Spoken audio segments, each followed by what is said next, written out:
बहुत गाढ़ा होता है। अरे नहीं नहीं बहन जी, चिंता मत करो, वो थोड़ा मौसम बदल रहा है ना, इसलिए गाय पतला दूध दे रही है। मैं कोशिश करूंगा कि अब से आपको गाढ़ा दूध ही मिले। रमेश जो कि गांव में दूध बेचने का काम करता है, पर कुछ समय से रमेश की गाय कम दूध दे रही है। इसी कारण दूध की मात्रा कम होने की वजह से कुछ दिनों से रमेश ने दूध में पानी मिलाना शुरू कर दिया ताकि दूध की मात्रा पूरी कर सके। पर लोग उस मिलावट को पहचान चुके थे, इस कारण रमेश बहुत परेशान था। रमेश भैया, तुम दूध में पानी मिला रहे हो हैं या पानी में दूध मिला रहे हो, ये बताओ। मेरी पत्नी ने साफ मना कर दिया है कि तुमसे दूध ना लें। अब तुम ही बताओ, अगर हम सब ने तुमसे दूध लेना बंद कर दिया तो फिर क्या करोगे? इसलिए अभी भी समझा रहा हूँ कि दूध में पानी मिलाना बंद कर दो। नहीं नहीं भैया जी, मैंने दूध में कोई पानी नहीं मिलाया है। पता नहीं मेरी गाय आजकल दूध बहुत पतला दे रही है। आपके अलावा बहुत से लोगों ने मुझे इस बात के लिए बोला है। चिंता मत करिए, मैं इस पर पूरा ध्यान दूंगा। अब ग्राहकों की परेशानी समझना तो मेरा फर्ज है ना, मैं आप सबको गाढ़ा दूध ही दूंगा। पर ऐसा नहीं हुआ। रमेश की गाय बहुत कम दूध देने लगी, जिस कारण वो रोजाना दूध में पानी मिला रहा था। इसलिए अब गांव में उससे सबने दूध लेना बंद कर दिया था। ऐसे कैसे गुजारा होगा? मेरे तो सारे ग्राहक छूटते जा रहे हैं, मेरे लिए बहुत मुश्किल हो जाएगी। कुछ तो सोचना ही पड़ेगा। अजी सुनते हो, घनश्याम भैया आए हैं। घनश्याम, तू अचानक शहर से? आ बैठ, बड़े दिनों बाद तुझसे मिलना हुआ भाई। हाँ, वो थोड़ा गांव में काम था, सोचा अपने दोस्त से भी मिलता चलूं। और बता, कैसी चल रही है? क्या बताऊं घनश्याम, बहुत परेशानी में हूँ। गाय ने दूध देना बहुत कम कर दिया है यार, इसी वजह से बहुत परेशान हूँ। बस इतनी सी बात है? इसमें परेशान होने वाली कोई बात नहीं है। आजकल बहुत से ऐसे साधन आ गए हैं जिनसे हम गाय के दूध की मात्रा बढ़ा भी सकते हैं, समझे? और दूध गाढ़ा भी कर सकते हैं भाई। मैं कुछ समझा नहीं। अरे गाय का इंजेक्शन। गाय का इंजेक्शन? हाँ, अरे मैं भी तो शहर में दूध बेचने के लिए उसी का इस्तेमाल करता हूँ। अरे वरना आजकल गाय इतना दूध कहाँ देती है? दूध की मात्रा बढ़ाने के लिए गाय का इंजेक्शन ही इस्तेमाल में लाया जाता है, समझे? जिससे दूध को गाढ़ा भी करते हैं और दूध की मात्रा भी बढ़ जाती है। पर इसके बारे में किसी को पता चल जाए तो? अरे किसी को क्या पता चलेगा है? रात में चुपचाप इंजेक्शन लगा दो, फिर ढेरों मात्रा में गाय दूध देती है, ढेरों। इसमें कोई परेशानी नहीं है, किसी को कोई नुकसान नहीं होता। मैं तुझे इंजेक्शन दिलवा दूंगा, तू चिंता मत कर। ठीक है, फिर मैं भी इंजेक्शन का इस्तेमाल करके देखता हूँ। अगर दूध की मात्रा ज्यादा हो गई तो मेरी तरफ से तेरी दावत पक्की है। तुम सही कह रहे हो, घनश्याम भैया को मैं अपने हाथों से बने बढ़िया पकवान खिलाऊंगी। अगले दिन ही रमेश घनश्याम से वो इंजेक्शन लेकर अपनी गाय को लगा देता है। इंजेक्शन की वजह से दूध की मात्रा बढ़ जाती है और गाय ज्यादा दूध देना शुरू कर देती है। गाय का दूध गाढ़ा भी था, इस कारण रमेश को पानी नहीं मिलाना पड़ा। अब तो ग्राहक भी रमेश का दूध पसंद करने लगे थे। फिर से रमेश ने अच्छी कमाई करनी शुरू कर दी। क्यों बहन जी, अब तो दूध में कोई शिकायत नहीं है ना? नहीं नहीं भैया, अब तो दूध बहुत ही बढ़िया है, बिल्कुल भी पानी की मात्रा नहीं है। बहन जी, हम तो ग्राहकों का ख्याल रखते। अच्छा, चलता हूँ। अब तो रमेश रोजाना ही गाय को इंजेक्शन देने लगा। धीरे धीरे उसने इंजेक्शन की मात्रा बढ़ा दी, जिस कारण गाय ज्यादा से ज्यादा दूध देने लगी। पर हर चीज को जरूरत से ज्यादा इस्तेमाल करना भी नुकसानदायक हो जाता है। ये बात वो लालची बेईमान दूध वाला नहीं जानता था। एक दिन, क्या बात है डॉक्टर साहब, गांव में सभी लोगों को पेट खराब की बीमारी हो रही है। ऐसा आखिर इन लोगों ने क्या खा पी लिया? चौधरी साहब, जिससे भी पूछ रहा हूँ सबका एक ही जवाब है। जब से लोगों ने रमेश से दोबारा दूध लेना शुरू किया है, तब से लोग इस पेट खराब की बीमारी से जूझ रहे हैं। पर डॉक्टर साहब, दूध पीना तो सेहत के लिए अच्छा होता है। आप ये कैसे कह सकते हो कि दूध पीने से हमारे गांव के लोग बीमार हुए हैं? चौधरी साहब, मैंने शहर और गांव सब जगह बहुत समय बिताया है। मैं जानता हूँ कुछ दूध वाले लालच में आकर अपनी गाय को इंजेक्शन देते हैं, जो कि हम मनुष्यों के लिए बहुत ही हानिकारक है। मुझे तो ऐसा लगता है कि रमेश ने गाय को इंजेक्शन दिया है। चौधरी साहब, डॉक्टर साहब लगता है ठीक कह रहे हैं। कुछ समय पहले तक रमेश की गाय ने दूध देना बंद कर दिया था। सुनने में आया था गाय की दूध की मात्रा कम हो गई है। फिर हम लोगों ने गणेश से दूध लेना शुरू कर दिया। चौधरी साहब, भगवान जानता है, मैंने हमेशा ईमानदारी से दूध बेचा है। छोटा मुंह बड़ी बात होगी। मैंने रमेश को गाय को इंजेक्शन देते हुए एक रात देख लिया था, पर मैं जानता था कि मेरी बात पर कोई विश्वास नहीं करेगा। गांव के लोगों को गाढ़ा और बढ़िया दूध मिल रहा था, इसलिए गांव के लोग मुझ पर क्या ही विश्वास करते, इसीलिए मैं चुप रहा। उस रमेश की इतनी हिम्मत, उसको हवेली पर बुला कर लाओ। सारी सच्चाई आज उगलवा कर ही रहेंगे, वरना इस गांव से उसे धक्के देकर निकाल देंगे। रमेश घबरा जाता है और डरकर सारी सच्चाई चौधरी साहब के सामने बोल देता है। मुझे माफ कर दो चौधरी साहब, मैंने अपने दोस्त के कहने में आकर गाय को इंजेक्शन दी। मुझे नहीं पता था कि गांव के लोग बीमार पड़ जाएंगे। मैं तो बस गाय के दूध की मात्रा बढ़ाना चाहता था। मेरी रोजी रोटी और परिवार इसी गांव में है। चौधरी साहब, मुझे यहाँ से मत निकालो। नहीं रे रमेश, तूने गलती ऐसी की है जिसकी कोई माफी नहीं है। मैं तुझे पुलिस के हवाले नहीं कर रहा हूँ। तू कल सुबह तक इस गांव को छोड़कर कहीं और चला जा। अब मैं तुझे इस गांव में नहीं रहने दूंगा। कल से गणेश, तुम ही गांव वालों को दूध दोगे, समझ गए? इसके आगे मुझे कुछ नहीं कहना। रमेश अपने किए पर शर्मिंदा तो था, पर उसने बहुत बड़ी गलती की थी। उसने लालच में आकर अपने दोस्त के कहने पर गाय को इंजेक्शन दे दिया, जिससे गांव के लोगों की जान पर बात आ गई। रमेश ने घनश्याम को भी फोन किया, पर घनश्याम ने उसका साथ नहीं दिया। सुधा, हमसे बहुत बड़ी गलती हो गई। हमने बेईमानी के रास्ते को चुना। आज हम दोनों बिल्कुल अकेले हैं। जब तक हम ईमानदारी से अपने काम को कर रहे थे तो पूरा गांव हमारे साथ था। आज के बाद मैं कहीं भी रहूं, पर बेईमानी से कोई काम नहीं करूंगा। तुम्हारे साथ मैंने भी गलत किया।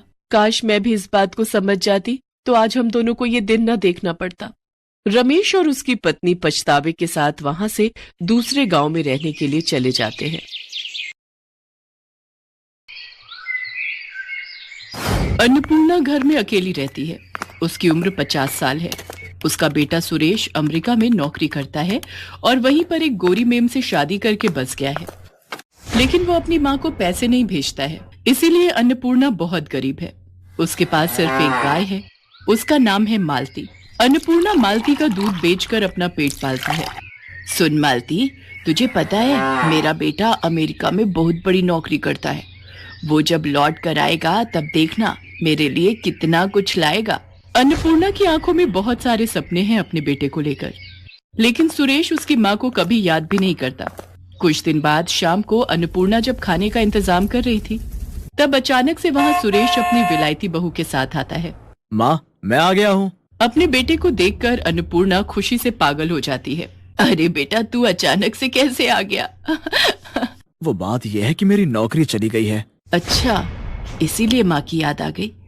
अब ठीक है बेटा, कोई बात नहीं, कुछ दिन घर पर आराम कर। सुरेश की बीवी का नाम रोजी है। वो कहती है, क्या हम यहाँ रहेंगे सुरेश, इस छोटे से घर में? कितनी बदबू है यहाँ पर। हाँ बहू, वो मेरी गाय है ना मालती, उसी के गोबर से थोड़ी दुर्गंध फैलती है, तो निकाल दो उस गाय को। अरे ऐसे कैसे निकाल दूं, उसी से तो मेरा पेट चलता है। सुरेश रोजी को मना लेता है। अन्नपूर्णा उन दोनों को अपना कमरा दे देती है और खुद घर के बाहर मालती के पास सोती है। अगले ही दिन से रोजी हल्ला मचाने लग जाती है। वो सुबह उठकर कहती है, इतनी देर हो गई फिर भी मुझे मेरी ग्रीन टी नहीं मिली, कहाँ है मेरी ग्रीन टी? सुरेश अन्नपूर्णा से कहता है, माँ क्या कर रही हैं आप? मेरी पत्नी विलायती है, उसका ध्यान तो रखना पड़ेगा ना। ठीक है बेटा, मैं अभी बना देती हूँ। लेकिन अन्नपूर्णा को ग्रीन टी के बारे में कुछ भी नहीं पता है। वो मालती के ताजे ताजे दूध से चाय बनाकर रोजी के पास ले जाती है। दूध से बनी चाय देखकर रोजी एक झटके में चाय का कप फेंक देती है। अन्नपूर्णा को बहुत बुरा लगता है। रात को रोजी सुरेश से कहती है, सुनो, मैं ऐसे यहाँ नहीं रह सकती। अरे रोजी, कुछ ही दिन की तो बात है, रह लो ना। नहीं, तुम्हारी माँ गवार है। ये घर तो तुम्हारे नाम पर है ना, इसे बेच दो और चलो किसी अच्छे से होटल में रहते हैं। अगले दिन सुरेश घर बेचने के बारे में अन्नपूर्णा को बताता है। अन्नपूर्णा रोते हुए कहती है, ये क्या कह रहा है बेटा, इस घर में तेरे बापू की यादें हैं। तभी वहाँ गांव के मुखिया चले आते हैं और कहते हैं, हाँ, ऐसे घर कैसे बेच दोगे तुम? तुम्हारी माँ कहाँ रहेगी फिर? वो सब हमें क्या पता, ये घर सुरेश के नाम पर है। हम ये घर बेचकर चले जाएंगे। आप होते कौन हो हमारे बीच में बात करने वाले? मुखिया जी बहुत अपमानित महसूस करते हैं। सुरेश घर बेच देता है और अपनी बीवी को लेकर वहां से चला जाता है। वो दोनों एक महंगे से होटल में रहने लगते हैं और इधर अन्नपूर्णा अपनी प्यारी गाय मालती को लेकर रास्तों पर निकल पड़ती है। वो बहुत उदास है और उसकी आंखों में नमी है। ये क्या हो गया भगवान, अब मैं क्या करूं? मेरे खुद के बेटे ने मेरे साथ धोखा कर दिया। अन्नपूर्णा बस दूध बेचती रहती है और उससे जो थोड़े बहुत पैसे मिलते हैं वो उससे अपना गुजारा करती है। वो रास्ते में रहती है। इसी तरह कुछ दिन बीत जाते हैं। मालती एक दिन किसी के खेत में घुस जाती है और घास खाने लगती है। ये देखकर खेत का मालिक मालती को भगा देता है और अन्नपूर्णा को आकर धमकी देता है। देख बुढ़िया, तेरी गाय अगर मेरे खेत में दोबारा घुसी तो मैं इसे मार डालूंगा। कोई उपाय न देखकर मालती एक चाय की दुकान के पास जाती है। वहां चाय के पत्तों का ढेर पड़ा हुआ था। मालती वही खाने लगती है। वो बहुत सारे चाय के पत्ते खा लेती है। उसके बाद वाले दिन सुबह अन्नपूर्णा जब मालती से दूध निकालने जाती है तब एक चमत्कार हो जाता है। दूध के बदले चाय निकलने लगती है। अन्नपूर्णा चौंक जाती है। अरे ये क्या, मालती दूध नहीं चाय दे रही है। गजब हो गया, ये तो चमत्कार हो गया। कुछ ही देर में चारों तरफ ये खबर फैल जाती है और बहुत सारे लोग गाय से निकलने वाली चाय पीने के लिए लाइन में खड़े हो जाते हैं। अन्नपूर्णा एक कप चाय 10 रुपए में बेचती है। सब कुछ देखकर मालती के चेहरे पर भी मुस्कान आ जाती है। चारों तरफ हड़बड़ी मच जाती है। वाह, ये चाय तो कितनी स्वादिष्ट है। मुझे एक और कप दो। मुझे भी दो, इस बोतल में भी दो, मुझे घर ले जाना है। अन्नपूर्णा पूरा दिन चाय बेचती है। इस तरह एक दिन में वो हजारों रुपए कमा लेती है। हे भगवान, आपका लाख लाख शुक्र है, आपकी वजह से ये चमत्कार हो पाया है।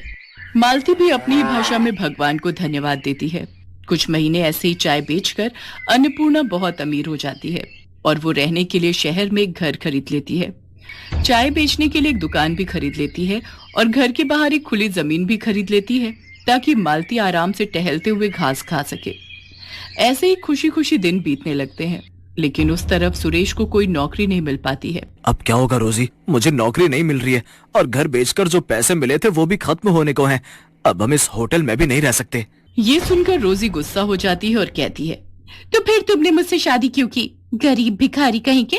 शादी से पहले तो कितना कुछ बोलते थे, मगर अब एक होटल का भाड़ा भी नहीं दे सकते। तुम रहो अकेले, मैं जा रही हूँ। जा रही हूँ मतलब? तो मुझे अकेला छोड़कर कैसे जा सकती हो? मैं एक बेरोजगार इंसान के साथ नहीं रह सकती। मुझे पता था कि तुम्हारे साथ ऐसा ही होगा, इसीलिए मैंने एक बॉयफ्रेंड पटा लिया था। वो मुझे लेने आ ही रहा होगा। इतने में होटल के बाहर एक लड़का कार लेकर आता है और रोजी उसमें बैठकर चली जाती है। रोजी को खोकर सुरेश पागल सा हो जाता है। उसके सारे पैसे भी रोजी लेकर चली जाती है। होटल से सुरेश को लात मारकर निकाल दिया जाता है। सुरेश अपने ही मन में कहता है, अब मैं क्या करूं? माँ के पास लौट जाऊं? नहीं नहीं, मैं माँ को अपना चेहरा कैसे दिखाऊं? सुरेश पागलों की तरह रास्तों में घूमता रहता है और भीख मांगकर अपना पेट पालता रहता है। एक दिन घूमते घूमते उसे चाय देने वाली गाय के बारे में पता चलता है, लेकिन उसके पास पैसे नहीं हैं। वो लाइन में खड़ा हो जाता है और अपनी बारी आने पर कहता है, क्या आप मुझे एक कप चाय दे सकती हैं? मुझे बहुत तेज भूख लगी है, लेकिन मेरे पास पैसे नहीं है। सुरेश को देखकर अन्नपूर्णा तुरंत पहचान लेती है। अरे बेटा तू? माँ, आप? अन्नपूर्णा सुरेश को गले लगा लेती है और रो पड़ती है।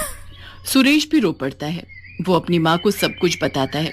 सब कुछ सुनकर अन्नपूर्णा कहती है, कोई बात नहीं बेटा, सब ठीक हो जाएगा, सब कुछ ठीक हो जाएगा, मैं हूं ना। माँ, मैंने आपके साथ बहुत बुरा किया, क्या आप मुझसे गुस्सा नहीं हो? एक माँ कभी अपने बेटे पर गुस्सा रह सकती है क्या? आजा बेटा, ये सब कुछ तेरा ही तो है। हमेशा याद रखना बेटा, माँ तो माँ ही होती है। माँ जैसा प्यार इस दुनिया में कोई नहीं कर सकता। सुरेश रोते हुए फिर से अपनी माँ को गले लगा लेता है। इसके बाद से सुरेश और अन्नपूर्णा मिलकर चाय बेचने लगते हैं। माँ बेटा मिलकर बहुत खुश रहते हैं। सुरेश को माँ की ममता और प्यार की कीमत पता चल जाती है और मालती खुशी खुशी चाय देकर इस परिवार का हिस्सा बनी रहती है।